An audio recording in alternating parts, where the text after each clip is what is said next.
সুপ্রিয় শিক্ষার্থীরা, আমরা বিগত ক্লাসগুলোতে পদ নিয়ে আলোচনা করেছিলাম। পদের যে বিশেষ্য বিশেষণ এই বিষয়গুলো নিয়ে আলোচনা হয়েছিল।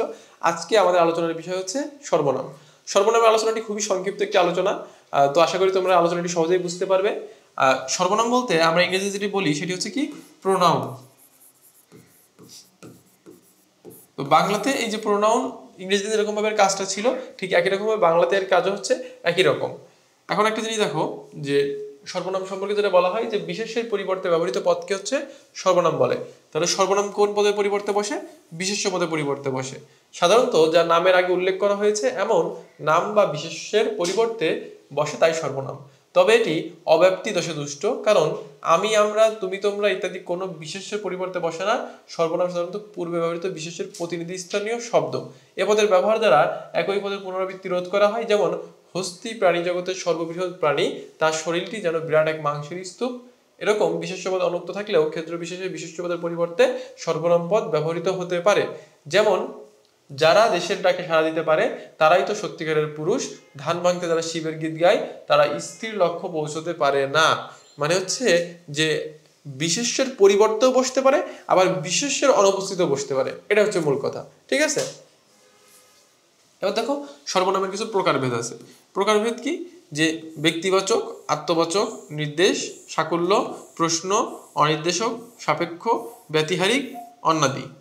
এখন দেখো যে ব্যক্তিবাচক যেটা, যে আমি, আমরা, তুমি, তোমরা, সে, তারা, এগুলো হচ্ছে ব্যক্তি, মানে প্রত্যেকটাই তোমার নিজের সঙ্গে সংযুক্ত। এবার দেখো আত্মবাচক যেটা, অর্থ দেখলেই বুঝবা, স্বয়ং মানে হচ্ছে নিজ, নিজ মানে তো নিজ, খোদ মানেও নিজ, আপনি মানেও নিজ, এগুলো প্রত্যেকটা হচ্ছে আত্ম, আত্ম মানে হচ্ছে নিজ।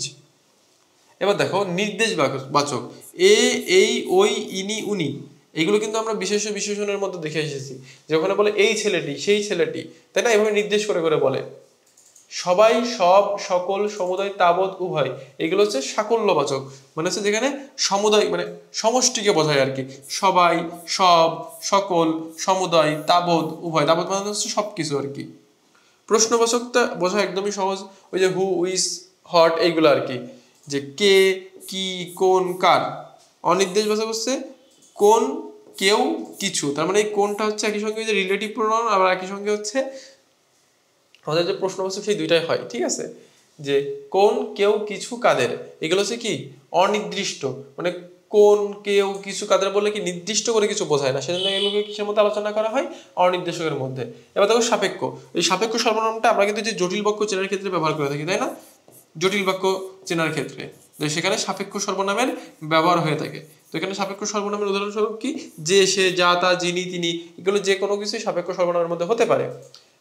ব্যতিহারিকটা তোমরা যখন কারক পড়ানো হয় ওইখানে আমরা পড়ি না যে বাঘে মহিষে এক কাটে জল খায়, সেরকম আর কি, যে আপনা আপনি, নিজে নিজে, আপোষে পরস্পর, মানে দুইটা ব্যক্তির মধ্যে একটা সম্পর্ক থাকবে, সেটি যে আপনা আপনি, নিজে নিজে, আপোষে পরস্পর। প্রশ্ন হতে পারে সাপেক্ষ আর ব্যতিহারিকের মধ্যে পার্থক্য কি? এখানে দেখো যে, সে, যা, তা দুইটা ভিন্ন জিনিস, কিন্তু এখানে দুইটা একই জিনিস। আপনা আপনি, নিজে নিজে, আপোষে মানে কি নিজেদের মধ্যে মীমাংসা, পরস্পর মানে কি নিজেদের মধ্যে আর কি। তার প্রত্যেকটা জিনিস হচ্ছে নিজেদের মধ্যে আর কি, এই জন্য এগুলো কি ব্যতিহারিক।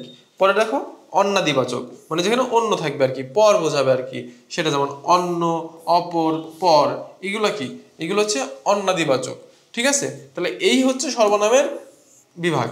পদের মধ্যে সর্বনাম হচ্ছে সব থেকে সহজ একটা অংশ, যে এবং এই অংশ থেকে প্রশ্ন তুলনামূলক কম আসে। প্রশ্ন আসলে মূলত এটা আসে যে ধরো যে স্বয়ং দিয়ে বললো যে এটি হচ্ছে কোন সর্বনাম, বা তোমাকে যদি বলতে পারে যে আপনা আপনি বা অপর, পর বা সমুদয়, তাবৎ, এগুলো হচ্ছে কোন সর্বনাম। প্রশ্ন আসলে এগুলোই আসবে, ঠিক আছে? তো সর্বনামের যে আমাদের আলোচনাটা, এটা খুবই সংক্ষিপ্ত একটা আলোচনা। আশা করি তোমরা এই আলোচনাটা বুঝতে পেরেছো। আমরা আমাদের পদের পরবর্তী ক্লাসে অব্যয় নিয়ে আলোচনা করবো এবং ক্রিয়াপদ নিয়ে আলোচনা করবো।